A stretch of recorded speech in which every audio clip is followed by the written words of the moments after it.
So I wanted to get on here quickly to share with you guys some exciting news in regards to Apple's next major update for the iPhone, iOS 27. We have some great news and some exciting information behind this next major release. Now, keep in mind, iOS 27, the official software, will not become available until perhaps mid to late September with the launch of the new iPhones as per usual. But if you follow me here on the channel, you already know that Apple will most likely be showing off the first beta at WWDC, the Worldwide Developers Conference, and that's approximately 3 to 3.5 months away because WWDC is typically held the first or second week of June. So we're approximately 3 to 3.5 months from the first beta for iOS 27. I'm thinking WWDC this year will be from June 8th through the 12th, although we do not have confirmed information.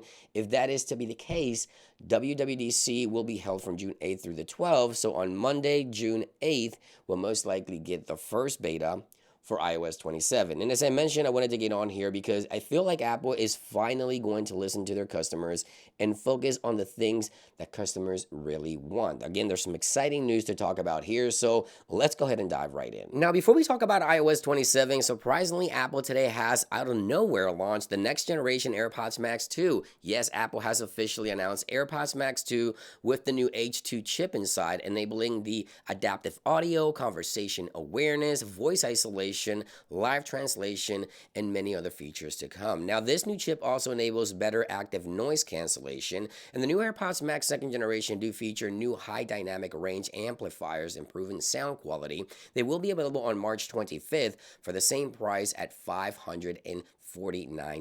So yeah, the AirPods Max 2 now officially announced by Apple. So now let's talk about some of the exciting news behind Apple's next major update, iOS 27. Now, according to Mark Gurman, this year Apple plans to focus on what users want the most, not an entire redesign of the iPhone's operating system, but rather improving the stability, the performance, the battery life, and fixing many of the bugs within iOS 26 with iOS 27. Obviously, every operating system will always have bugs and things like that, but Apple's main focus this year will not be an entire redesign of the liquid glass or changing the look of iOS, but rather focusing on stability, performance, battery life, and fixing bugs for iPhone users. I'm all for that. I'm looking forward to see what Apple will do. Obviously, there will be some new features and changes, a ton of new features and changes, but the main focus will be stability and performance improvements according to this latest report. Now, here's the official statement. During the development of iOS 26, Apple has been working on a system-wide slider that would allow users to finally control the level of glass effect.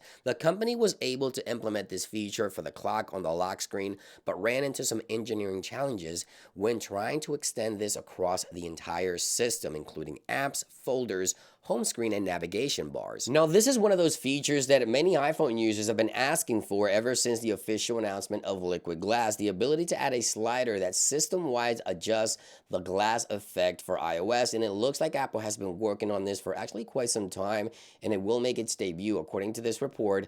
With iOS 27, you'll be able to use a slider similar to the slider on the lock screen clock to adjust the effect of glass throughout the entire operating system. And I think so many iPhone users will be happy to finally have the full control of liquid glass, because some users prefer liquid glass and some users prefer the tinted glass option. Now, right now, obviously, under display and brightness, Apple gave us this option right here, which allows us to choose whether we want clear or tinted glass. But again, a slider is in the works to control the intensity or the opacity of liquid glass throughout the entire operating system with iOS 27. So a lot of good news, a lot of great information here in regards to Apple's next major update. Again, the first beta will most likely become available the first or second week of June at WWDC. I'll keep you guys posted. I just wanted to share this great information with you guys. Let me know what you would like to see from Apple's iOS 27 in those comments down below.